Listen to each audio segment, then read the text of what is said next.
நான் ஊழியத்துக்கு அழைக்கப்பட்டேன்னு சொல்றோம், ஆவிக்குரிய வாழ்க்கைக்கு அழைக்கப்பட்டேன். அந்த அழைப்பிலே முடிவு பரியந்தம் நிலை நிற்கிறேனா? விசுவாசத்தை துவக்கினவர் முடிக்கிறவராய் எனக்கு இருக்கிறாரா? என்னுடைய ஆவிக்குரிய வாழ்க்கையினுடைய ஓட்டம் எப்படி இருக்கிறது? கர்த்தர் அழைத்த அழைப்பிலே முடிவு பரியந்தம் ஓடி முடிச்சிருக்கிறேனா? நிறைய பேர் பாதியில ட்ராக் மாதிரி ஓடுறாங்கல்ல. அப்படி ட்ராக் மாதிரி ஓடும்போது ஓடுறவங்களுக்கு தெரிய மாட்டேங்குது, நான் ட்ராக் மாதிரி ஓடுறேன்னு தெரிய மாட்டேங்குது. ஆனால் ஒரு நாள் வருது, ட்ராக் மாதிரி ஓடணும்னு கண்டுபிடிக்கிறாங்க. ஆனால் கண்டுபிடிக்கும் போது அவங்கள விட்டு தெரிந்து கொள்ளுதல் போயிருக்கிறது. கர்த்தர் அவங்களை அப்படியே ஒதுக்கி இருக்கிறாரு.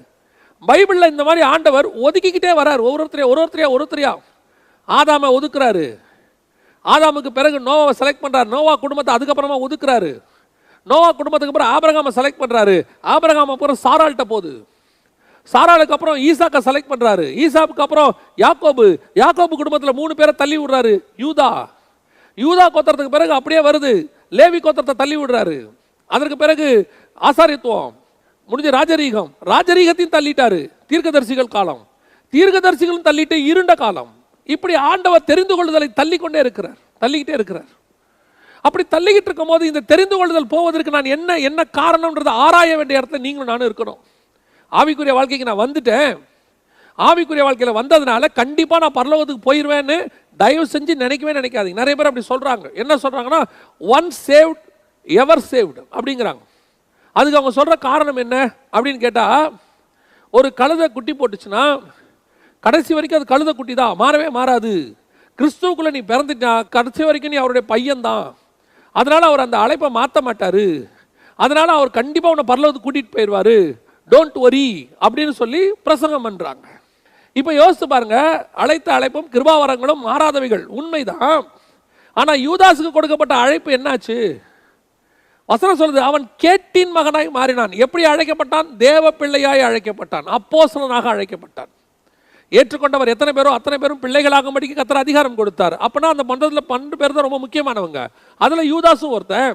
அவன் அழைப்பு எங்க போச்சு? பிழையாம் தீர்க்கதரிசியாக அழைக்கப்பட்டான். முடிவு என்னாச்சு?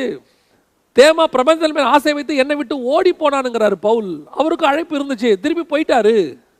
அப்போ நான் அழைத்த அழைப்புல நான் நிற்கணும். அவர் அழைப்பு மாறல, நான் நிற்கணும். நான் அதை வேணான்னு போனா அப்படித்தான் ஆசாரியத்துவம் போச்சு. யாரை விட்டு போச்சு? இஸ்ரவேலை விட்டு, லேவி கோத்திரத்தை விட்டு போச்சு. அந்த தளிர்த்த கோல் கடைசியாய் வரும்போது அந்த பெட்டியில இல்லை.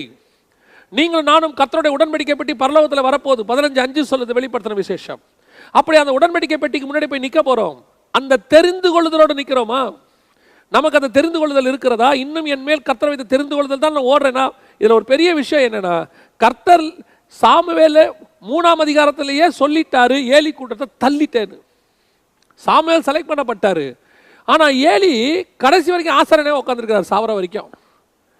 இன்னைக்கும் அதே மாதிரி அழைப்பை விட்டு போயிட்டு கர்த்தர் தள்ளிட்டாரு. இன்னும் ஊழியக்காரன் ஆசனத்திலையும் ஆவிக்குரிய ஆசனத்திலையும் உட்கார்ந்து இருக்கிறவங்க எத்தனை பேர் தெரியவே தெரியாது. ஸ்டில் ஐ எம் த பிரதான ஆசாரியன். அவர் சொல்வார், I am the chief priest.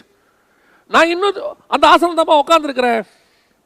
ஆண்டவர் சொல்வாரு, ஏலி நீ ஆசனத்தில் உட்காரும் போதே உனக்கு தெரியணும் ஏலி, நீ ஆசாரியத்துவத்தை விட்டு போயிட்ட. ஏன் தெரியுமா? ஆசாரியனுக்கு ஆசாரிப்பு கூடாரத்தில் ஆசனம் கிடையாது. He wants to stand. கடைசி வரைக்கும் நிற்கணும்பா. நீ எங்க உட்காந்துட்ட ஆசாரிப்பு கூடாரத்தில். உட்கார்ற அன்னைக்கு உனக்கு தெரியணும். என்ன தெரியணும் தெரியுமா? நான் உட்கார்றேன், எங்கேயோ மிஸ்டேக் நடக்குதுன்னு அந்த ஸ்மெல் பண்ணி பார்க்கணும். நிற்க வேண்டிய நான் உட்கார்றேனே, இதே தான் இன்னைக்கும் நடக்குது.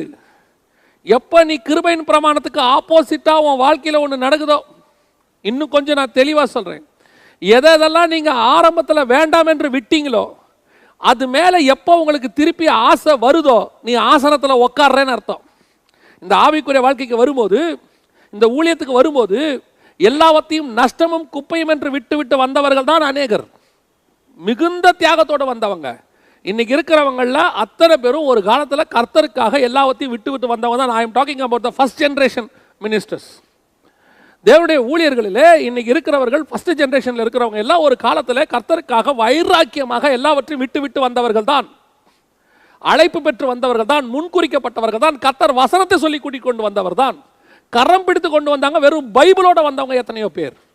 பட் முடிக்கும் போது எங்க இருக்கிறோம்? ஆசனத்தில் உட்கார்ந்து இருக்கிறோமா? இன்னைக்கு நம்ம எந்த இடத்துல வந்துட்டோம்? அன்னைக்கு யாராவது கூப்பிட்டு உங்களை இப்படிப்பட்ட பட்டங்கள் உங்களுக்கு தர விரும்புகிறோம், போயா, நான் பட்டத்துக்காக வரவில்லை, என் தேவனுக்காக சாக வந்தேன், அந்த வைராகி இன்னைக்கு இருக்கா? இன்னைக்கு அந்த பட்டத்தின் மேல ஆசை வருது. அன்னைக்கு கூப்பிட்டு யாராவது கூப்பிட்டு பணத்துக்காக ஊழியம் பண்ணுன்னு சொல்லும் போது நமக்குள்ள ஒரு வைராகியம் வந்துச்சு, நான் பணத்துக்காக ஊழியம் பண்ண வரல, கர்த்தருக்காக ஊழியம் பண்ண வந்தேன். அந்த வைராகி இன்னைக்கு இருக்கா? இன்னைக்கு ஊழியம் வியாபாரமா மாத்திக்கிட்டு இருக்கிறோம். அன்னைக்கு உலகம் எனக்கு பாத்திரம் அல்ல, இது ஒரு வாடகை வீடு, பரலோகமே என்னுடைய வீடுன்னு சொல்லிக்கிட்டு அன்னைக்கு வைராகியமா நின்ன நாம இன்னைக்கு 30 வருஷங்கள் என்ன பண்ணிக்கிட்டு இருக்கிறோம், 50 வருஷங்கள் என்ன பண்ணிக்கிட்டு இருக்கிறோம். இன்னைக்கு உலகத்துல அதுக்கு ஏத்த மாதிரி உலகம் எனக்கு சொந்த வீடு, பரலோகம் வாடகை வீடுன்ற மாதிரி ஆகி போச்சே. நீ எப்போ ஆரம்பத்தில் வச்ச பிரதிஷ்டையை மாறையோ அன்னைக்கு உன் அழைப்பு உன்னை விட்டு போய்விட்டது என்ற அர்த்தம். உன் தெரிந்து கொள்ளுதலை கர்த்தர் வேற யார் கையிலே கொடுத்து விட்டார் என்ற அர்த்தம். இன்னைக்கு அந்த தெரிந்து கொள்ளுதல் மிஸ் ஆகிட்டு இருக்கு. தெரிந்து கொள்ளுதல் மிஸ் ஆச்சுன்றதுக்கு ஒரு பெரிய அடையாளம், ஒரு ஸ்மெல் என்ன தெரியுமா? நிக்க வேண்டிய நீ உட்காருவ, எதை அன்னைக்கு விட்டீங்களோ அதை திருப்பி நீங்க தேடுவீங்க. அன்னைக்கு எதெல்லாம் உங்களுக்கு வெறுப்பா இருந்துச்சோ இன்னைக்கு அது மேல ஆசை வரும். அன்னைக்கு உங்களுக்கு ஒரு வைராக்கியம் இருந்துச்சு, இன்னைக்கு அந்த வைராகியத்துக்கு நீங்க என்ன பண்ணுவீங்க தெரியுமா? வசனம் மூலம் பூசுவீங்க. அன்னைக்கு கர்த்தருக்காக எல்லாவற்றையும் விட்டேன், ஆகவே கர்த்தர் எனக்கு எல்லாத்தையும் தந்தார் அப்படின்னா பவுலுக்கு எவ்வளவு கொடுக்கணும், பேதுருக்கு எவ்வளவு கொடுக்கணும், யோவானுக்கு எவ்வளவு கொடுக்கணும்? அப்ப இந்த கொடுக்கறதுங்கிறது இது உலகத்திலேயே மேலையாங்கிறத நம்ம மாத்திக்கிறோம். ஏன்? முதல்ல ஆவிக்குரிய வைராகியம் இருந்துச்சு. அன்னைக்கு நான் ஒரு வேறுபாடு உள்ள வாழ்க்கை வாழ்ந்துகிட்டு இருந்தேன். அந்த வேறுபாடு உள்ள வாழ்க்கை என்னைக்கு முடிவுக்கு அந்த வேறுபாடு உள்ள வாழ்க்கையை தாண்டி எல்லாரும் செய்யும்போது நம்ம ஏன் செய்யக்கூடாது? அப்பதான் அந்த உலகம் நம்மளை மதிக்கும். காலத்துக்கு ஏற்ற மாதிரி, நல்ல கவனிங்க, காலத்துக்கு ஏற்ற மாதிரி எல்லாம் மாறும், வசனமும் இயேசுவும் மாற மாட்டாங்க. அவர் நேற்றும் இன்றும் என்றும் மாறாதவராய் இருக்கிறார். வசனம் அப்படித்தான், வானமும் பூமியும் ஒழிந்து போனாலும் கர்த்தருடைய வார்த்தை ஒரு நாளும் ஒழிந்து போகாது. there is no change. கர்த்தரிடத்திலும் மாற்றம் இல்லை, வசனத்திலும் மாற்றம் இல்லை. வசனத்தை ஃபாலோ பண்ணுகிற உங்ககிட்டயும் மாற்றம் இருக்கக்கூடாது. சட்டம் மாறும், உடம்பு மாறக்கூடாது. அதான் இம்பார்ட்டன்ட். உன்னை சுத்தி இருக்கிற இன்ஃப்ராஸ்ட்ரக்சர் மாறும், உன் சிந்தனை மாறக்கூடாது. அன்னைக்கு நீங்க நான் இப்ப திருப்பி நான் சொல்றது நல்லா புரிஞ்சுப்பீங்கன்னு நினைக்கிறேன். அன்னைக்கு உங்களுக்கு ஒரு வேகம் இருந்துச்சு, பஸ்ல ஏறி போனீங்க, ஓகே ரைட். அன்னைக்கு நீ சொல்லியிருப்பீங்க அதெல்லாம் லக்ஸுரிங்க, வேணாங்க. இன்னைக்கு உடம்பு முடியல, ஒரு கார்ல போறீங்க, நோ இஷ்யூஸ். ஆனால் அன்னைக்கு பஸ்ல போகும்போது ஒரு கார் மேலேயோ அல்லது லக்ஸுரி மேல ஒரு வெறுப்பு இருந்துச்சு, அதே வெறுப்பு இன்னைக்கு இது மேல போகும்போது இருக்கணும். இப்ப இது மேல நேசம் வரக்கூடாது, அதுதான் முக்கியம். உன்னுடைய தாட் மாறாது, உன்னுடைய வஸ்திரம் மாறும், உன் உடம்பு மாறாது. உன்னுடைய சரீரம் மாறும், உன் ஆவி மாறாது. அது அப்படியே தான் இருக்கும். உன்னுடைய சரீரத்துக்கு தான் வயசாகும், உன் ஆத்மாவுக்கு வயசாகாது. இது புரியணும். எப்ப இது மாறி இந்த சரீரத்தின் பேச்சுக்கு ஏத்த மாதிரி நீங்க உங்க சிந்தனையை மாத்திக்கிட்டு அதுக்கு ஏத்த மாதிரி அன்னைக்கு எது மேலலாம் உங்களுக்கு வெறுப்பு இருந்துச்சோ அந்த வெறுப்பு இன்னைக்கும் இருக்கணும். அந்த உலகத்து மேல வெறுப்பு கடைசி வரைக்கும் இருக்கணும். உங்க ஜெபத்துல ஒண்ணு என்ன தெரியுமா? ஆண்டவரே, நான் எப்படி ஆரம்பிச்சனோ அப்படியே முடிச்சிடணும்ப்பா என் ஓட்டத்தை, இல்லைன்னா என் தெரிந்து கொள்ளுதல் போயிடும். ஆரோனின் குடும்பத்தை விட்டு தெரிந்து கொள்ளுதல் ஏலி காலத்துல போயிருச்சு. இஸ்ரவேலை விட்டு மகிமை போய்விட்டது. ஆசாரியத்துவத்தை கர்த்தர் தூக்கிட்டாரு. எத்தனை ஊழியங்கள் இன்னைக்கு இருக்கு சொல்லுங்க? எத்தனை ஊழியம் காணாம போச்சு? எத்தனை அந்த ஊழியத்தினுடைய காணாம போனது என்ன? ஆனா சில ஊழியங்கள் இன்னைக்கும் தொடர்ந்து நடக்குது. ஆனா நல்லா சொல்லிக்கொள்ளுங்க, நான் ஊழியங்கள்னு சொல்றதை இன்னைக்கு நிறைய பேர் தப்பா புரிஞ்சுக்கிறாங்க. ஏன்? பவுலுடைய சந்ததி கூட தான் இன்னைக்கு இல்ல, பவுல் பையன் இல்ல, பேரன் இல்ல, அவர் ஊழியம் நடக்குதா? பவுல் ஊழியம் நடக்குது. I am not talking about the genealogy. இன்னைக்கு ஊழியம் தொடர்ந்து நடக்குதுன்னா என்ன சொல்றாங்க? பேரம் பேத்தி பிள்ளைங்க எல்லாம் தொடர்ந்து 4 தலைமுறை செய்யறாங்க. அது தொடர்ந்து நடக்கிறது இல்ல. தொடர்ந்து நடக்கிறதுனா என்ன? நான் எனக்கு அப்புறம் என் பையன், என் பையனுக்கு அப்புறம் என்னுடைய பேரன், என் பேரனுக்கு அப்புறம் அவன் பையன், இவங்க எல்லாம் தொடர்ந்து மினிஸ்ட்ரி பண்றாங்க. அப்போ எங்களுடைய ஊழியம் தொடர்ச்சியாக நடக்கிறது இல்ல. இல்ல, அது ஆசாரியத்துவம், நியாயப்பிரமாணம், ஆரோனின் ஃபேமிலி. இது அது இல்ல. உங்க குடும்பத்துல ஆளே இல்லைனாலும் உன் ஊழியம் நடக்கும். உங்களுக்கு அப்புறம் உங்க மினிஸ்ட்ரி நடந்துகிட்டே இருக்கும். ஈவன் தோ உங்களுக்கு ஆள் இருக்காது, உங்களுக்கு கல்யாணமே இருக்காது, குழந்தை கூட இருக்காது. நான் ஃபார் எக்ஸாம்பிள் சொல்றேன். ஒருவேளை கல்யாணம் ஆயிருக்கும், குழந்தை இருக்காது, ஆனா உங்க மினிஸ்ட்ரி நடக்கும் தொடர்ச்சியா.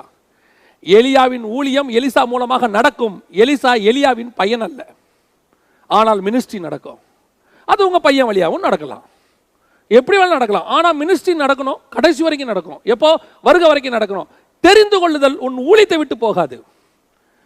ஆரோனின் குடும்பத்தை விட்டு போனா அது நியாயப்பிரமாணம். கிருபையின் பிரமாணத்தில் உன் ஊழியம், மெல்கிசேதேக்கின் முறைமையில் வரக்கூடிய ஊழியம் மிஸ் ஆகாது. உங்களுக்கு அப்புறம் ஒரு ஆள் உருவாகி இருப்பார், அந்த மினிஸ்ட்ரியை தொடர்ந்து நடத்துவார், உங்களை விட நல்லா நடத்துவார். அதுக்கப்புறம் வர அதை விட நல்லா நடத்துவராக இருக்கணும். அந்த தெரிந்து கொள்ளுதல் போகாது. எப்போ நீங்கள் தேவனுக்குள்ள கரெக்டா இருக்கும்போது. ஏலி சரியா இருந்திருந்தால் ஊழியம் தொடர்ச்சியாக இருந்திருக்கும். ஏலி மிஸ் ஆனதோடைய விளைவு என்ன தெரியுமா? ஆசாரியத்துவம் குடும்பத்தை விட்டு போச்சு, லேவி கோத்திரத்தை விட்டே போச்சு, கடைசியில இஸ்ரவேலை விட்டே போச்சு. அப்ப பாருங்க, ஒரு தனி மனுஷனுடைய பாவம் என்ன ஆகுது? அந்த குடும்பத்தை விட்டு போகுது, கோத்திரத்தை விட்டு போகுது, நாட்டை விட்டே போகுது. ரொம்ப கேர்ஃபுல்லா இருந்து கொள்ளுங்க. கர்த்தர் உங்களுக்கு கொடுத்திருக்கிறது அருமையான வாழ்க்கை. ஆவிக்குரிய வாழ்க்கையில நீங்க கரெக்டா இருந்தீங்கன்னா, உங்க ஆவிக்குரிய வாழ்க்கையில உங்களுடைய சந்ததிகள் மாத்திரமல்ல, உங்கள் மூலமாக உருவாக்கக்கூடிய ஆவிக்குரிய சந்ததிகள், நீங்க தப்பு செய்யறதுனால அதுக்கப்புறம் உங்க பிள்ளைகள் தவறக்கூடும். எத்தனையோ ஊழியருடைய பிள்ளைகிட்ட நான் பேசுறேன், என்கிட்ட பேசிட்டு இருப்பாங்க, அங்கிள் நான் மினிஸ்ட்ரிக்கு வரமாட்டேன் அங்கிள். நான் எப்பவுமே சொல்றது, என்கரேஜ் பண்றது என்னன்னா, எல்லா ஊழியருடைய பிள்ளையும் ஊழியத்துக்கு வரணும். ஏன் தெரியுமா? அவர் ஊழியத்தை தொடர்ந்து செய்யறதுக்கு இல்லை, அவனுக்கு ஒரு அழைப்பு இருக்கும். எல்லாரும் ஊழியக்காரன் ஆகணும் தான் கர்த்தருடைய திட்டம். ராஜாக்களும் ஆசாரியனுமாய் அழைக்கப்பட்டோம். ஈச் அண்ட் எவ்ரிபடி, எல்லா விசுவாசியும் ஊழியக்காரனால் நலமாய் இருக்கும். இந்த உலகமே ஊழியக்காரர்களால் நிரம்பினால் நலமாய் இருக்கும். அதுதான் ராஜரீக ஆசாரியத்துவம். நிறைய ஊழியக்காரன் பசங்களே வர மாட்டேங்கிறாங்க. ஏன் வர மாட்டேங்கிறாங்க? ஐயோ எங்க அப்பாவை பார்த்துட்டேன், எங்க வீட்டை பார்த்துட்டேன், இதுக்கு மேலே இந்த மினிஸ்ட்ரிக்கு நான் வரமாட்டேன், அதுக்கு நான் உலக பிரகாரமாக வேலை செஞ்சுட்டு போயிடுவேன். ஏன்? ஒரு டாக்டருடைய பையன் டாக்டர் ஆகணும்னு ஆசைப்படுறான், ஒரு இன்ஜினியர் பையன் இன்ஜினியர் ஆகணும்னு ஆசைப்படுறான். ஆனால் ஒரு ஊழியக்காரன் பையன் இன்னொரு ஊழியக்காரன் ஆகணும்னு ஆசைப்படுறது இல்லை இன்னைக்கு. என்ன காரணம்? You are the role model. ஒரு ஆவிக்குரிய வாழ்க்கையில் இருக்கிற நான் ஒரு ஊழியக்காரங்களை பற்றி மட்டும் பேசல, ஆவிக்குரிய வாழ்க்கையில பற்றி பேசுகிறேன். உங்கள் ஆவிக்குரிய வாழ்க்கையில் உங்களை பார்த்த உங்கள் பையன் எப்படி, உங்கள் பார்த்த உங்கள் பொண்ணு எப்படி தேவனை விட்டு தூரம் போகுது. நீங்கள் வாழ்கிற வாழ்க்கையை பார்த்தா அவனுக்கு ஒரு வைராக்கியம் வரணும். எங்கள் அப்பா மாதிரி நான் வாழணும், எங்கள் அம்மா மாதிரி வாழணும். எங்கள் அம்மா வாழ்கிற அந்த ஜப வாழ்க்கை, எங்கள் அப்பா வாழ்கிற அந்த வேத வாசிப்பு, எங்கள் அப்பாக்குள்ள இருக்கிற அந்த ஆவிக்குரியதான தாகம் எனக்கு வேணும்னு அவனுக்கு அது மேலே இன்ட்ரெஸ்ட் வரணும். ஒரு அழிந்து போகிற அரசியல்வாதியை பார்த்துட்டு அவன் பையன் எங்கள் அப்பா மாதிரி நான் அரசியல்வாதி ஆகணும்னு நினைக்கிறான். ஹெவன்லி கவர்மெண்ட்டுக்கு செலக்ட் பண்ணப்பட்ட நீங்களும் நானும், நம்ம பிள்ளைகள் நம்மளை பார்த்து அந்த வைராக்கியம் வருதா? நம்மளை பார்த்து பின்மாற்றம் அடைகிறாங்க பிள்ளைகள். ஏலிக்கு அப்புறம் அவன் கோத்திரம் இல்லை, ஆசாரித்துவம் போய்விட்டது, தெரிந்து கொள்ளுதல் போய்விட்டது. இன்னைக்கு அதான் நடந்துட்டு இருக்குது. Be careful. தேவ சமூகத்தில் ஒப்பு கொடுங்க. ஆண்டவரே, என் தெரிந்து கொள்ளுதல் என்னை விட்டு போயிருச்சான்னு பாருங்க, உட்கார்ந்து கேளு. ஏன்னா சில நேரத்தில்ங்க பரிசுத்த ஆவியானவர் தெரிந்து கொள்ளுதல் வரும்போது நமக்கு தெரியும், அது போகும்போது நமக்கு தெரியாது. சிம்சோன் மேல ஆவி வரும்போது அவனுக்கு நல்லா தெரியுது, கர்த்தருடைய ஆவியானவர் என் மேல் வந்தார். அவன் சொல்றான், அந்த பலத்தோடு கூட போவேன். ஆனால் அவனை விட்டு ஆவியானவர் போயிட்டாரு, அது அவனுக்கு தெரியல. திருப்பி பழையபடி சொல்றான், நான் கர்த்தருடைய பலத்தோடு கூட போவேன். இல்லை, ஆவியானவர் உள்ள இல்லை. பரிசுத்த ஆவியானவர் ரொம்ப ஜென்ட்லுங்க. நீங்க கூப்பிட்டீங்கன்னா வாஞ்சியம் தவணமுள்ள ஆத்மாக்களை நிரப்புகிறார், சந்தோஷமா உள்ள வருவார். ஆனா போகும்போது சொல்லாம கொள்ளாம போயிடுவார், உணர்த்துவார். ஆனா அந்த உணர்த்துதலுக்கு நீங்க கீழ்ப்படியில ஆண்டவர் எப்போ உணர்த்தினாத்தனமா? ஏலிக்கு சாமுவேல்ட்ட வச்சே உணர்த்திட்டாரு. இல்லப்பா தப்பு நடக்குது. எசேக்கியாவுக்கு சொல்றாரு, தேசம் இப்படி மோசமா போகும். எசேக்கியாவுக்கு என்ன உணர்த்துதல் தெரியுமா? என் காலத்தில் நடக்காமல் இருந்தால் சரி. நிறைய பேர் அதான் நினைக்கிறாங்க, ஏதோ நம்ம நல்லா இருந்துட்டா போதும். நமக்கு அப்புறம் ஒரு ஆவிக்குரிய ஜெனரேஷன் இருக்கிறது. நமக்கு அப்புறம் நம்மளை நம்பி கொஞ்சம் பேரை கர்த்தர் கொடுத்திருக்கிறாரு. அவர்கள் கர்த்தருக்குள் நிற்கிறதும் அவர்கள் ஊழியத்துக்குள் நிற்கிறதும் என்னை நம்பி இருக்கிறதுன்றது எண்ணம் உங்களுக்கு வரணும். அந்த தெரிந்து கொள்ளுதல் என்னை விட்டு போச்சுன்னா என்னை மட்டும் அல்ல, என் கோத்திரத்தை விட்டு போகும். என் கோத்திரத்தை விட்டும் அல்ல, ஒரு நாள் அந்த உடன்படிக்கை என் தேசத்தை விட்டே போகும்.